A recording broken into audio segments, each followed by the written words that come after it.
Welcome back, everybody. Hope you enjoyed your 30 minutes of active working out there. We're going to come back into yoga, and this is going to be much gentler than the warm-up. We're going to start seated. So if you have a mat, a towel, a cushion that you'd like to sit on, I recommend you grab that.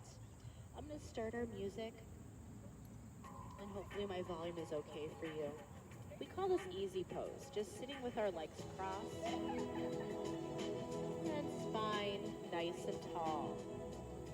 Take a deep breath in through your nose and exhale out through the nose. Let your shoulders relax down. We're going to begin some easy neck circles. So think about tucking your chin towards your chest and then rolling your right ear towards your right shoulder. And back chin to chest and left ear to shoulder, or whatever direction you've chosen. Inhale, center. Exhale to the side. And inhale. Exhale.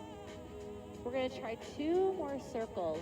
Then we're going to bring the circle back into our whole body. A little torso circle. Bringing your head on straight. I think of churning a pot when I do this one. Inhale, bring your chest forward, and then whatever direction you choose to circle towards, we're going to do 4 big circles, keeping our hips grounded to the floor. A couple more in this direction.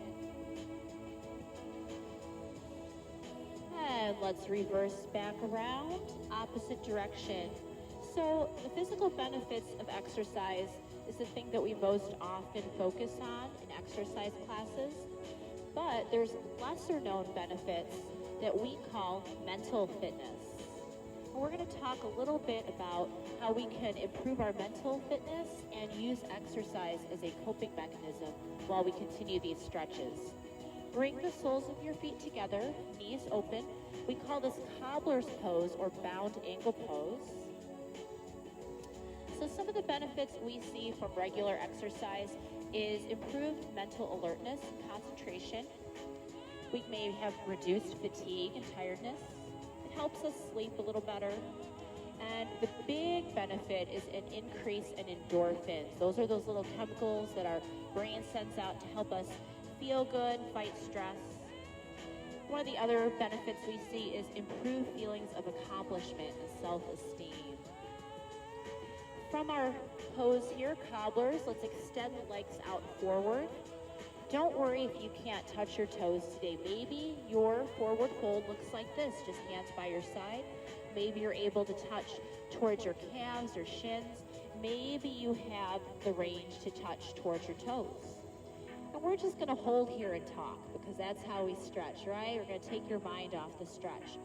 So I have some suggestions here on how long do you need to exercise, or how many times a week do you need to exercise for to get some of these mental fitness benefits. So the answer is not as long or as hard as you may think. Studies show that even 5 minutes of walking, running, or yoga may be enough to produce endorphins and elevate mood. Most studies show that a total of 75 minutes a week, that's about 10 minutes a day, is enough to get those benefits. So examples of exercises to choose from could be running, walking, biking, yoga, strength training, or gardening even. Even body weight training is enough to give you some of these really good benefits. We're going to come off of forward fold and just shake everything out, and we're going to lay down for a moment. This is the fun part. We're going to come into bridge pose. I'm going to give a little side view, but if you guys want to just lay down in your mat, feet to camera, and then you guys at home, whatever way you can see the best, but I'm going to turn my body sideways. We're going to lay down and have our heels close to our backside and our hands by our side. We're going to lift up the hips, and I want you to think about pressing the shoulders down towards the ground, press your palms towards the ground, and really try to lift the hips. Sometimes we think we're really up high, but we're kind of a little bit sagging down low. So just think about picking up your hips a little bit extra, and you feel a nice bit of work here happen in your hips and your glutes. That's your backside.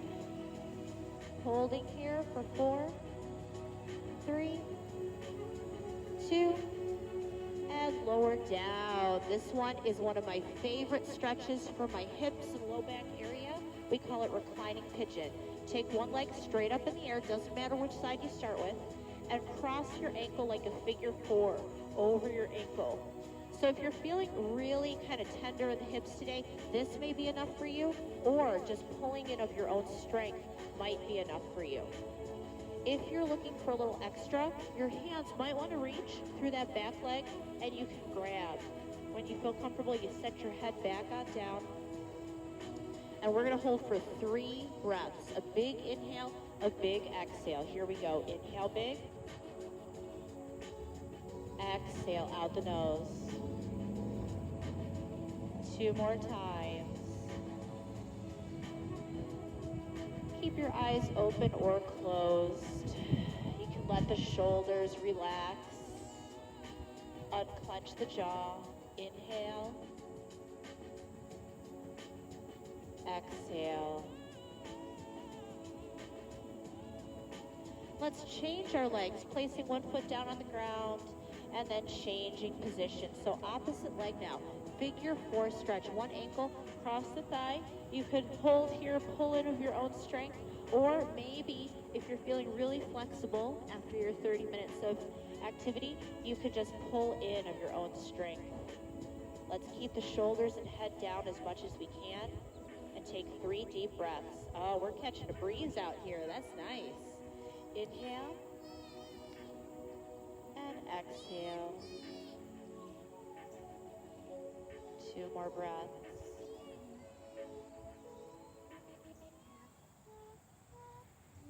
And last one here. Sometimes our backs and hips get tight together. Let's stretch them all out in a flow. Take 2 feet down and arms open out like a big letter T. Doesn't matter if your palms are up or down, but we're just going to flow our knees, kind of like a windshield wiper, side to side. So drop your knees to one direction, turn your head, look away. And your knees don't have to stack or touch. They can be a little separate. Inhale, lifting up, and exhale, dropping down. So you might say to yourself, hey, one side of my body feels really tight and the other side feels really loose. Keep on flowing through, side to side. And if you've noticed you have a really tight side that feels like a vice, like you're gripping, I want you to go back to that tighter side. For me, it's this side, but it might be different for you. Drive back down to your tighter side and hold.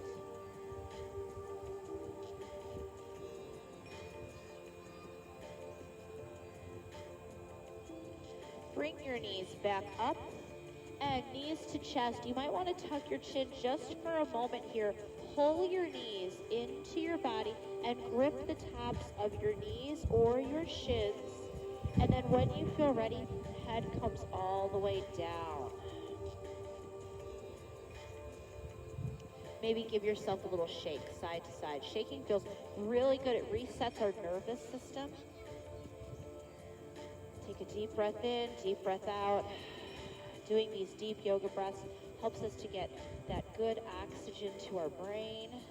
Maybe draw a couple circles with the knees. Little rocking motion.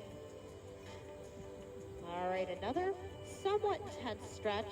This is our reclining hamstring stretch. So hamstring is the back of the leg. Place one foot down on the floor. It doesn't matter which side you do because we're going to do both sides. And the opposite leg comes straight up. So you may today want to grab your thigh, or you might want to grab your calf. The one area you want to stay away from is you don't want to grab the knee area. Keep that nice and free. And you can flex and point your toes several times. Maybe draw some circles in the air with your ankle. And just hold the stretch. Take another deep breath in. out. Bend the knee, lower down. We're gonna change sides. So pull opposite leg up. Again, you could grab the thigh or the calf. Stay away from the sensitive knee area. And make any little motions that feel good through your ankle.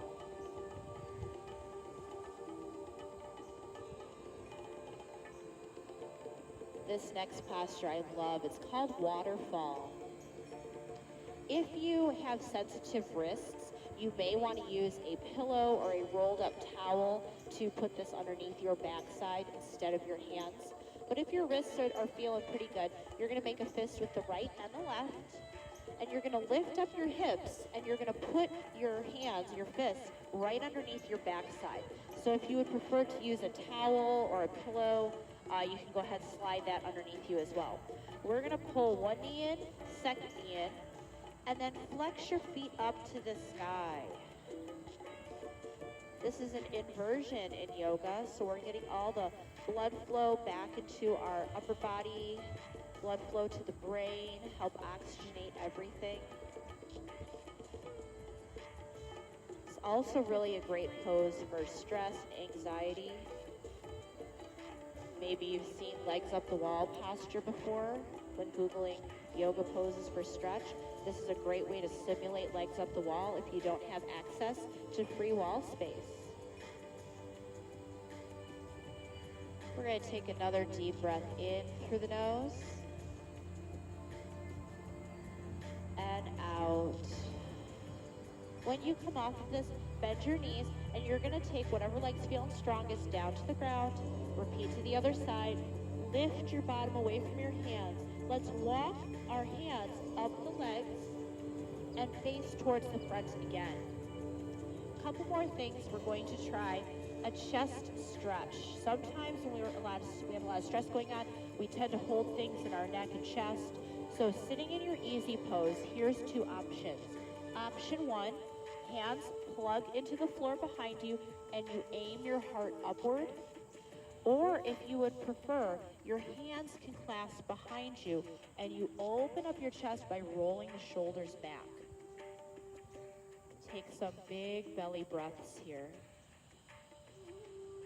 Maybe you've seen that yoga is very focused on the breath, and that is true. We're going to end our yoga practice today with a breath series. And this one is specifically for anxiety, calming yourself down. It's also used as a coping mechanism. It can also help you if you have some troubles falling asleep at night. It's called the 4-7-8 breath. If at any time this breath should not feel comfortable to you or it should cause you to feel, closed in, I just invite you to stay seated here tall, breathing into the belly and then out from the belly. Here's how the breath goes. We're going to inhale through our nose for 4 counts, and I'm going to guide you. And then this is the tricky part. You're going to hold your breath for 7 counts, and there's 7 slow counts. Then you will exhale like a whoosh out of your mouth, like a slow pressure valve releasing for 8 counts. So I'm guiding you through 4 of these yoga breaths. The first one will be a little bit of a practice. So I'm not going to be doing this with you, but everyone behind me, you guys can hear the cues pretty well? Okay, so 4 counts, you're going to breathe in through your nose. Sit as tall as you can, and I'm going to use my fingers for the 4 breaths in.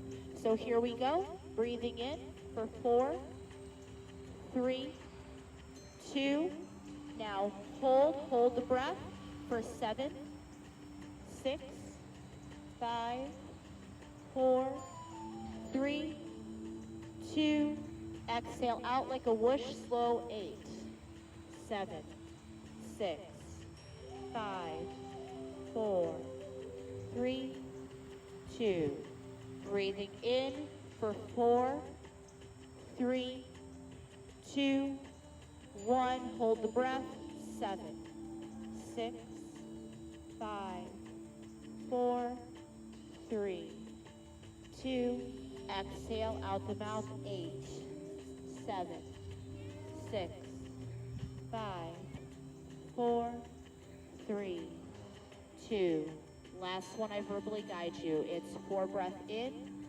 3, 2, 1, hold, 7, 6, 5, 4, 3, 2, out, 8, 7, 6, 5, 4, 3, 2. Breathing in for 4 counts. You count your own. Holding for 7 counts. You hold your own.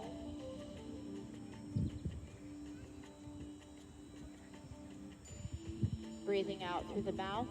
8 slow counts. You count your own.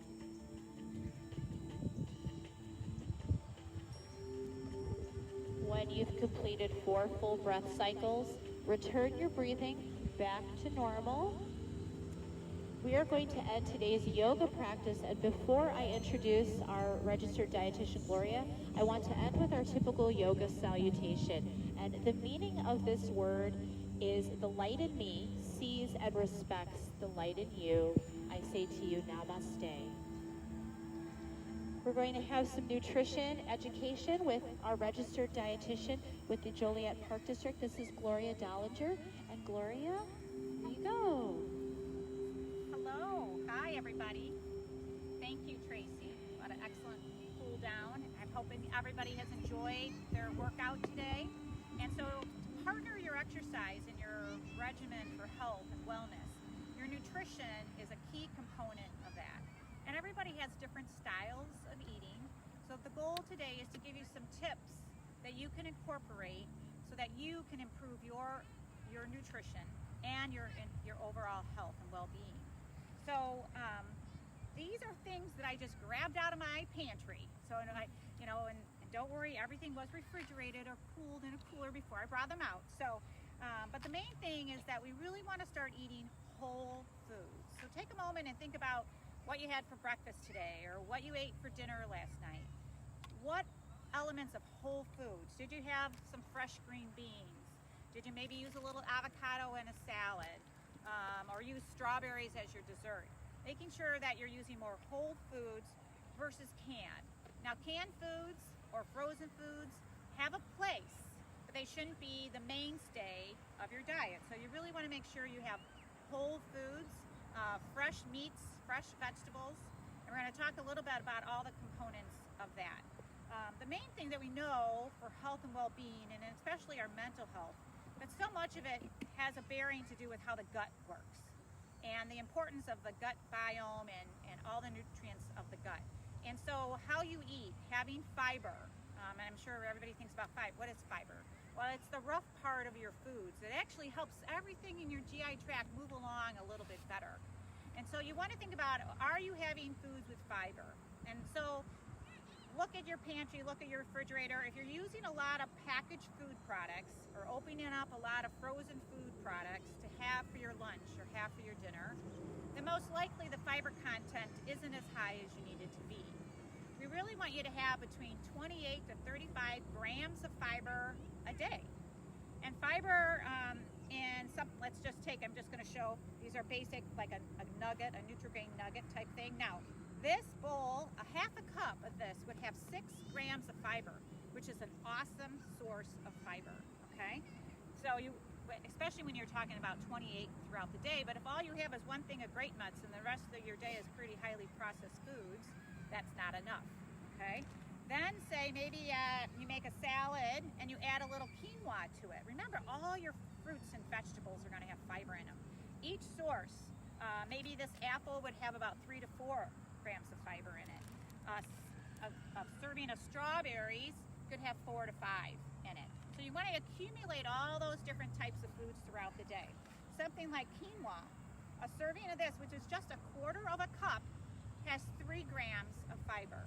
Now, this might be a new food for some people, and I have 2 different brands here. One is a little darker than the other, but it is something that I like to add, make a big batch of it, and then add it to my salads to give my salads a little more oatsy or honey, actually a honey kind of taste, which instead of using croutons, which are very highly processed, add a little bit of quinoa or even adding in some legumes or beans are a great way to improve the nutritional value of that salad or that meal that you might be having. So again, think about fiber, not only just to help things move along better in the GI tract, but to also to enrich the GI flora that you have in your gut, because also the gut is the main place where we produce serotonin. And serotonin is a neurotransmitter that can be calming for us. So really think about all the things that are important to help build up the microflora of the gut. Now, also with that, a lot of people think about probiotics and do I need to take a probiotic or not? What I like to encourage first is really to see how you're eating. Make sure that your nutritional status is where it needs to be first before you start adding other products that may be a benefit, but really are you getting the eating right every day? Yogurts, different types of yogurt, especially yogurts that do not have sugar added to them, are a great way to help the GI tract build a microflora. Also, any other type of, there's kefirs as a drink you can do that also has some extra probiotics in it. So you want to keep those cultured foods up that can help the GI tract in a better way. But one thing too, you know, everybody tries to have like a fun food, but you can also take your yogurt, put your grape nuts in it, cut up some strawberries. You can use that as a nice breakfast or a nice little dessert at the end of the day. And instead of having ice cream or sweet, or instead of having a pastry in the morning, you're getting your strawberries, you're getting that oats and crunchy feel with the yogurt, and you're really doing a great thing for your GI tract and your overall nutrition. So how should we start our day? Everybody should start the day by having some type of breakfast, and everybody's different. I know if I have a show of hands in my audience, how many had breakfast this morning? Yeah, well, not everybody's hands up there, so we really want to encourage everybody to start your day with breakfast, and again, whole food. So starting with some strawberries, or having an apple, even using a little nut butter on it, but having something, again, a whole food that have a little fiber, but something that has some protein in it. Protein foods actually allow the foods that you have, your blood sugars, to stay a little more even throughout the day. And in a little bit, I'm going to talk about sugar, and especially when it comes to mental health, keeping your blood sugar levels more calm and even throughout the day is very beneficial. So starting your breakfast, or starting the beginning of your day with a little bit of protein. So protein can come from a yogurt, it can come from eggs, okay? Baking some scrambled eggs and chopping up some peppers, maybe adding a little avocado to those eggs, really makes a really good breakfast. Or maybe make a whole batch of little egg muffins. You can make a whole batter of little, like a scrambled egg mixture, put them in some muffin tins, make a batch of those, and you have them every morning. You can have one or two of those to start your day.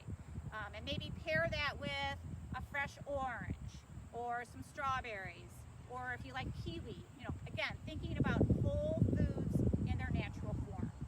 So you want to start out your day with breakfast and make sure you have a little bit of protein, again, to keep that blood sugar level a little more even throughout the day. Then what I try to encourage people at noontime is really a great way that you can have more salads or get that vegetable intake up. Another opportunity to really get that fiber high in the diet. So I bring this as just a little show and tell thing because it's a quick, easy picture that I think people can use in order to think about how they eat. No matter breakfast, lunch, dinner, we really want to have about half of our food intake at a meal your fruits and vegetables. Okay, so think about half your plate being fruits and vegetables. Then having a little bit of a grain and having some protein. So at noontime, it's a great way to have a big salad, and you could maybe put some leftover chicken in it from the night before, or take some tuna. You can use canned tuna in oil, or in water, sprinkle that on your salad, put some avocado on the salad. Again, avocado, great omega-3 fatty acids, really good anti-inflammatory, good for the brain. So you want to try to think about what can you add to that salad, because I think overall, and at least in the work that I've done with my clients, overall so many people do not get enough fruits and vegetables in their day. And so if you can think about making one meal more of a salad meal, that's a way to help in that, and it just kind of chalks up so many of the nutrients that you need all at one time. So again, think about half fruits and vegetables, maybe make a big salad. You can even put apples in your salad and really make it a healthy blend for yourself. And then remember, using maybe garbanzo beans or the quinoa instead of a crouton or fake bacon bits or something like that in your salad. Again, we want to make it as nutritious as we possibly can. So, and that is the same premise when you think about your dinners. Again, dinner, fruits and vegetables first. Making sure, what vegetable am I having? Maybe make some green beans. Right now, so much produce is fresh. There's little farm stands out and about. Think about going out and getting yourself some fresh green beans, or there's lots of zucchini out there right now. You can do that. We did it the other night. We cut it into sections, put a little olive oil on it, and then grilled them. And grilled it on the grill. So it's, so many foods are out there that in the summertime you need to take advantage of and really improve your nutritional status. So we gave you lots of little components, but because you're virtual today, what I would like to encourage you to do is we have two options when you might want something as maybe a handout for yourself or something to keep in mind. There is an anti-inflammatory style of eating by Dr. Andrew Weil, and he has a food pyramid on his website. And it's really easy to follow. Sometimes people need visuals. And so this is a nice, easy way of eating. And again, if you look at the bottom, vegetables and fruit are the base of the pyramid, okay? And then you have whole grains, whole wheat pasta, and even we do have beans and legumes. Again, that is the mainstay of the diet. And then we move up, and we are able to have little bits of fun foods, like chocolate. It's way here at the top. Very small piece, because we really want to be careful on the sugar intake of the diet.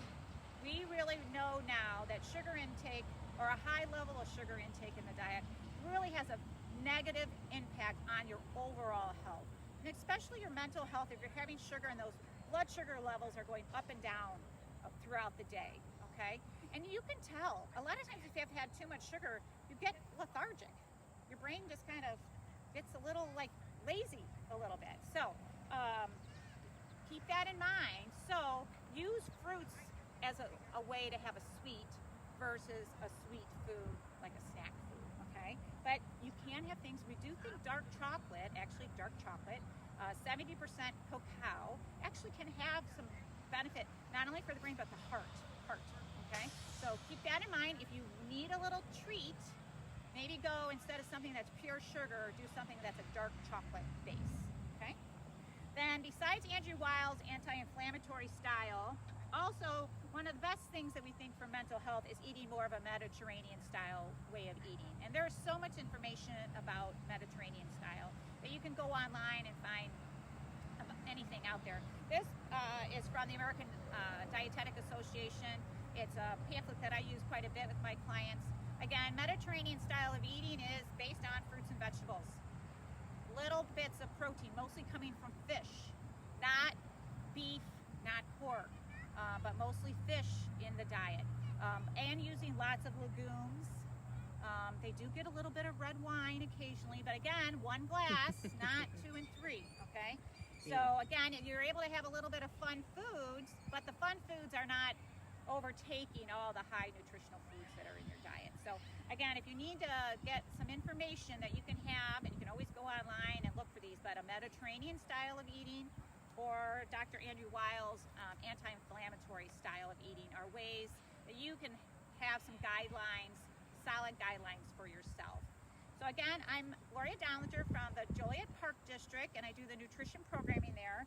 If you ever have questions, feel free to reach me there, all right? Gloria, we do have one question from sure. our virtual audience. Okay. They want to know, what are your recommendations on healthy food prep throughout the week, and are there any companies that provide a high vegetable base home delivery type meal system? You know, I cannot recommend any one particular home delivery system. I think most of them, though, they allow you to pick your preference choice if you want to do more plant-based.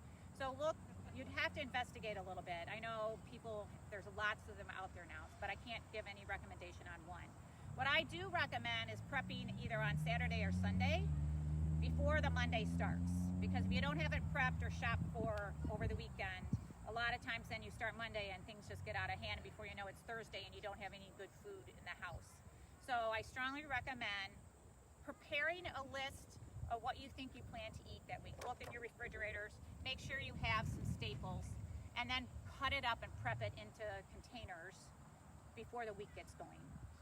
I mean, I know myself, if the cucumbers are not cut up, they basically sit there in the crisper. You know, if I get home and cut them up, then when I get a little munchy in the middle of the afternoon, I can pull those out. I might put a little bit of ranch dressing or something with them, but I eat more of the cucumber that way when it's ready to go. Or just buy baby carrots, something that you know, or the little cherry tomatoes, because you can pop those in without having to do too much prep. But again, pick a day, get it done. Once you get in that habit, it will serve your health so much better. Thank you, Gloria. Yeah. Thank you. And I think we have some guests coming up. Hi, everybody. My name is Cheryl Habib. I'm the secretary on the Will-Grundy board. We are so excited that you spent the day with us today and released some endorphins with us. We definitely want to thank Gloria Dollinger for all her great nutritional information, and Tracee Carr, who led us in some great stretching, yoga, and breathing exercises. We're so grateful for your expertise and everything you taught us today. Some of the stretches that Tracee used, I'm definitely going to incorporate in my daily life, and I think the breathing exercise will work for a lot of us too. And Gloria has inspired me to stop at the grocery store on the way home and do some healthy shopping. So thank you so much. We are so excited to have you guys here today. We also like to thank everybody who came out to the park today and socially distanced with us, and everybody who participated at home. We look forward to continuing to see the pictures that you post on the website for us. We have hashtag stigma-free mental health, hashtag BeActive2020, NAMI Will-Grundy, and you are not alone. So keep your photos coming in. We definitely want to see how you got moving today, and we look forward to seeing those. As some of you know, NAMI Will-Grundy, we are all volunteers. We are proud to be volunteers here, and all the services that we offer are completely for free.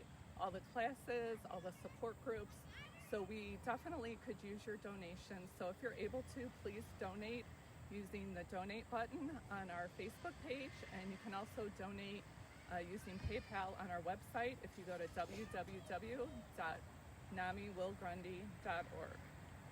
Our website also has our current support group schedules and our current family-to-family schedules, and also a lot of other great information. So make sure you check that out. It's www.namiwillgrundy.org. And some of the sayings that we have in NAMI are, "You are not alone," and "We will never give up hope." So we hope you remember those sayings as you go about your weekend and into next week. And another saying that we do use is, "It's okay not to be okay." We know some of you may be struggling or having a bad day, and we encourage you that if you're not okay, please reach out to somebody, call a supportive family member or friend, attend one of our support groups, and take initiative and do some of the exercises and stretching that we learned today. So please keep moving with us, and we look forward to seeing you next year. Thanks, everybody. Bye.